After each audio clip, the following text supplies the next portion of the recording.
Supreme जो है, जब धर्म की अति ग्लानि हो जाती है, जब किसी के बस की बात नहीं रह जाती है, तो वो कैसे आता है और आकर सत्य की, और जब धर्म की बात कर रही थी और डेफिनेशंस में जा रही थी और रियलिटी में सुन रही थी, तो आ रहा था कि यहाँ पर तो वैल्यूज़ की बात की इस्टेब्लिश क्या करता है वो आकर, वो उन्हीं जिसको कहे जो आज समाज से वैल्यूज़ जो खो रही हैं, उन्हीं वैल्यूज़ को वो फिर से इस्टेब्लिश करना चाह रहा है। वो धर्म को अधोगति से जाने के लिए रोक रहा है और वो पुनः उसी आध्यात्मिकता की वैल्यूज़ की स्थापना करना चाहता है। वो ज़्यादा डिटेल में नहीं मैं जाते हुए कि एक पहलू मैंने इसीलिए छू लिया आज के विषय पर कि मुझे भी परमात्मा ने वो गीता ही सपने में दिखाई थी कि कैसे परमपिता परमात्मा, डिवाइन, सुप्रीम, ऑलमाइटी खुद ही कैसे प्रेरित करके शब्दों के रूप में इस पुस्तक में आया है। आगे बढ़ते हुए, ज़्यादा समय नहीं लेते हुए मैं आ रही हूँ, हमारे बीच उपस्थित हैं। हम ये विषय बहुत गहरा है, जैसे आपने ये बात हमारे तक पहुँचाई है, लेकिन मैं उस बात पर आपको आ रही हूँ, हम उस यूनिवर्सल नाम न लेकर अब हम क्यों ना सुप्रीम कह ले, परमात्मा कह ले, क्योंकि आपने कहा कि परमात्मा एक है, God is one, God is divine.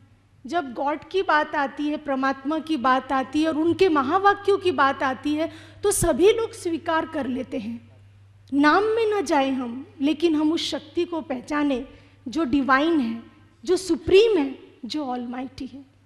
आपसे पूछना चाहूँगी कि आपका मेरे से यही, मैं जयप्रकाश जी, चंद शब्दों में, समय की सुई आगे बढ़ती जा रही है और विषय बहुत सुंदर बन रहा है कि ऑलमाइटी की तो बात हमारे सामने आई कि सुप्रीम डिवाइन परमात्मा के महावाक्य गीता में है, लेकिन आप कौन से वो महावाक्यों से प्रभावित हुए गीता के? ऐसे कौन से परमात्मा के महावाक्य आपको छू गए? ऐसा कौन सा ज्ञान का सार आपको छू गया?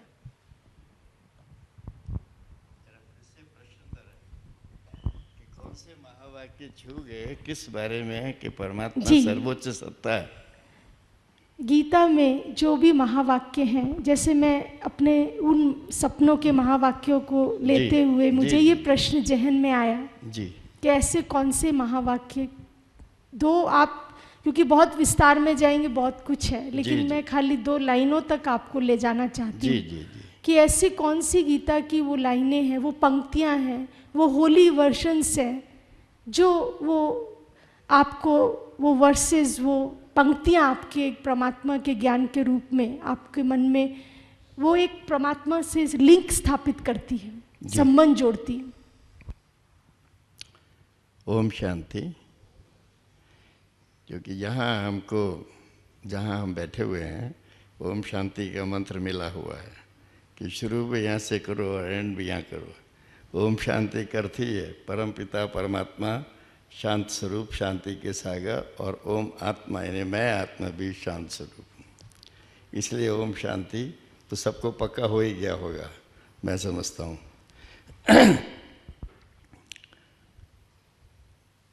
ये जो मेरे से प्रश्न हुआ है, इसके कई पहलू हैं। अब गीता तो सभी ने पढ़ा हुआ है, मैं समझता हूँ, और गीता पे बहुत अच्छी अच्छी कमेंट्रियाँ हैं। एक राम सुखदास जी की गीता प्रेस गोरखपुर वालों की इतनी मोटी कमेंट्री, और वास्तव में बड़ी सुंदर कमेंट्री है। इतने गहराई से वो गए हैं कि उसको पढ़ेंगे तो पता लगेगा, अरे वाह, यहाँ तक तो हम पहुँचे ही नहीं। इस्कॉन वालों का भी है, कईयों की है, अभी तो नहीं। हमारे इस जहाँ हम बैठे हुए हैं, ब्रह्मा कुमारी ईश्वरीय विश्वविद्यालय का भी एक पब्लिकेशन है, मैंने कभी पढ़ा था, वो गीता का सत्य सार। बड़ी छोटी पुस्तक है, 100-125 पेज की है। मैं चाहूँगा, मैं रिक्वेस्ट करूँगा रामनाथ भाई से कि जो हमारे गेस्ट आए हुए हैं, वो छोटी सी पुस्तक जरूर सबको गिफ्ट में दी जाए। तो बहुत कुछ उसमें रैशनल तरीके से चीज़ों को लिया गया है। मैं ईश्वरी जी का खास अटेंशन चाहता हूँ मैं अपनी बातों में, क्योंकि ये मेरे ब्रदर भी हैं, साथी भी हैं। पहले करेक्शन में कर दूँ, डॉक्टर बेनी ने जब शुरू में मेरा इंट्रोडक्शन दिया था तो उन्होंने कहा था सर्वोच्च न्यायालय के जज। मैं जज नहीं हूँ, मैं एडवोकेट हूँ। और न्यायविद जो टर्म है वो दोनों के लिए आता है, जजेस के लिए भी और एडवोकेट्स के लिए भी, जूरिस्ट जिसको अंग्रेजी में कहते हैं। एंड एडवोकेट्स एंड जजेस are both officers of the court, और उनका इक्वल स्टेटस होता है जब वो कोर्ट में पेश होते हैं। किसी से भी कोई गलती होगी तो दोनों पे कंटेम्प्ट ऑफ कोर्ट लग सकता है। खैर ये तो मैंने करेक्शन किया। अब जो आज की बात है कि गीता में जो अध्यात्म है, तो अध्यात्म ये शब्द कैसे बना, सब का है मेरे को जो समझ में आता है। अध्यात्म अधि और आत्मा, तो अधि यानी सानिध्य, जो आत्मा के सानिध्य के संबंध से बात हो वो अध्यात्म। तो गीता के अंदर, गीता ही एक ऐसा ग्रंथ है, अगर ये सार्वभौम ग्रंथ ना होता, सभी प्राणियों के लिए ना होता, तो शायद हम वकील कोशिश करते इसको national book of India declare कर दिया जाए, क्योंकि इससे बढ़िया कोई ग्रंथ नहीं है। मगर क्योंकि ये इंटरनेशनल ग्रंथ है, भगवानुवाच है, सर्व आत्माओं के प्रति है, तो हम उसको संकुचित नहीं करना चाहते। लेकिन प्रश्न ये उठता है कि सारी दुनिया में आज गीता की उतनी मान्यता क्यों नहीं है? जिन्होंने पढ़ा है उन्होंने तो स्वीकार किया, चाहे वो अंग्रेज हैं, चाहे कोई भी हैं, चाहे किसी भी कौम के हैं। लेकिन उसका कारण जो मैं समझता हूँ कि परमात्मा एक है, सर्वोच्च सत्ता एक है, और निराकार रूप में सब स्वीकार करते हैं। चाहे कोई भी है, किसी भी धर्म का है, उसको निराकार रूप में सब स्वीकार करते हैं। साकार रूप में स्वीकार कोई करेगा, कोई नहीं करेगा, क्योंकि साकार जो भी देहधारी है, जो भी देहधारी है वो परमात्मा नहीं हो सकता है।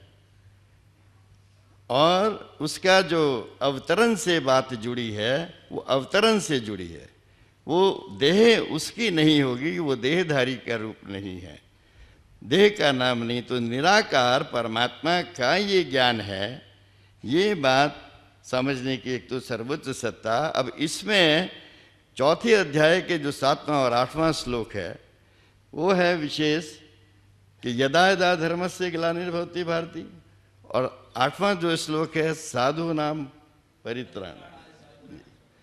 तो क्योंकि मुझे तो संस्कृत का इतना अभ्यास नहीं है, मैंने तो फॉर प्लेजर्स ऑफ रीडिंग सारी चीज़ें पढ़ी हैं, पढ़ी बहुत हैं, शौक के लिए, शौक है मुझे पढ़ने का।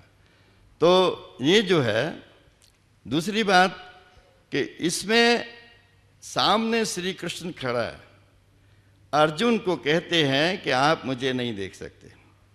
वो तो सामने खड़ा है, बचपन से है, फिर क्यों नहीं देख सकते? देखता आ रहा है बचपन से। तो वो कहता है कि तुम इन नेत्रों से मुझे नहीं देख सकते। अब उसमें कौन बोल रहा है? श्री कृष्ण तो सामने बोल रहा है, जो ये सब बात डायलॉग बोल रहा है। अब उसमें ये कौन बोल रहा है कि तुम मुझे नहीं देख सकते? ये भगवानुवाच।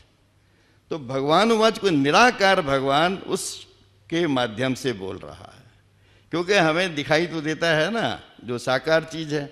निराकार तो जैसे अभी स्वामी जी ने कहा था कि वो देखने की चीज़ नहीं है, वो महसूस करने की चीज़ है, रियलाइजेशन की चीज़ है। जैसे हम स्वयं अपनी आत्मा को ही नहीं देख सकते, अपने आप को ही नहीं देख सकते, लेकिन हम रियलाइज करते हैं कि जब आत्मा शरीर छोड़ती है तो आंखें खुली हैं तो देख नहीं सकती, कान खुले हैं सुन नहीं सकते, मुख बोल नहीं सकता, उसको कोई बीमारी भी नहीं है शरीर को, मगर फिर भी वो निष्क्रिय हो गया है, क्योंकि अब इसको डिस्पोजल ऑफ इसीलिए हम करते हैं कि जिससे हमारा वास्ता था वो इसमें नहीं रहा। अब इसमें 2-3 बातें आती हैं। अब जब मैं डेविड नहीं हो रहा हूँ, थोड़ा सा उसको कर रहा हूँ कि जब आत्मा निकल गया, शरीर को डिस्पोज ऑफ कर दिया, अब परमपिता परमात्मा तो सदा आनंद का सागर है, सदा वर्ड लगा हुआ है, सदा प्योर है, सदा पवित्र है, जब ही उसका टाइटल पतित पावन है। नहीं तो पतित पावन टाइटल कैसे? सदा सर्वशक्तिवान है। तो इसका मतलब क्या है कि उस शरीर में जब आत्मा नहीं तो परमात्मा क्या है? परमात्मा एक चेतन सत्ता है। तो एक तो ये बात, निराकार परमात्मा सर्वशक्तिवान है, ऑल नॉलेजफुल है। ऑल नॉलेजफुल के रूप में हम उसको बीज रूप कहते हैं। अरे बंद कर देना, ले जाओ, बंद कर दो इसको। तो निराकार के रूप में उसकी सर्वोच्च सत्ता को सारे मनुष्य आत्माएं स्वीकार करती हैं।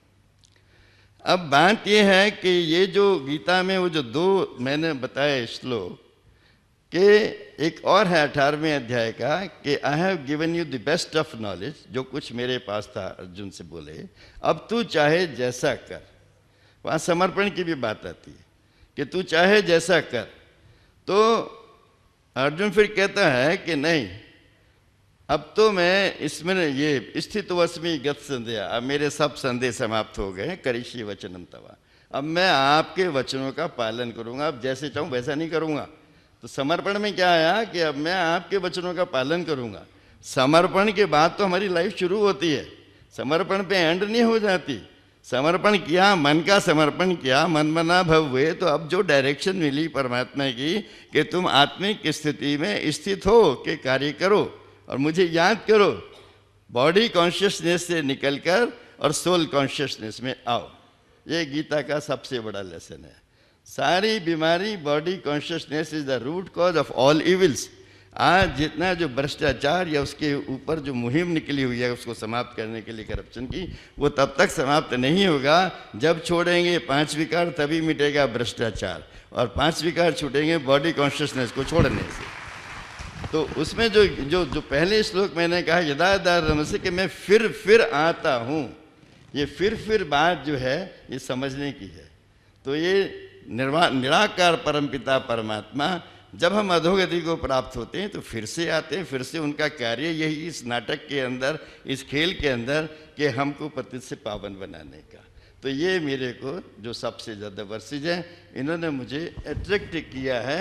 और एक जो गीता की जो बात है मैंने तो फॉर्मुलाइज किया है। कहें तो मैं 30 सेकंड ले सकता हूँ आपसे, घड़ी के 30 सेकंड, सिर्फ 20 सेकंड, 30 सेकंड, 30 नहीं, जरूर ले आधा मिनट, हाँ जरूर ले विद योर परमिशन।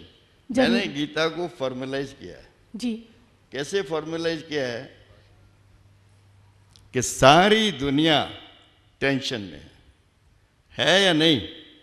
सारी दुनिया टेंशन को भगाने का किताब, पुस्तक, ग्रंथ, अध्ययन गीता है। और वो कैसे भगा सकते हैं? फॉर्मूला क्या है?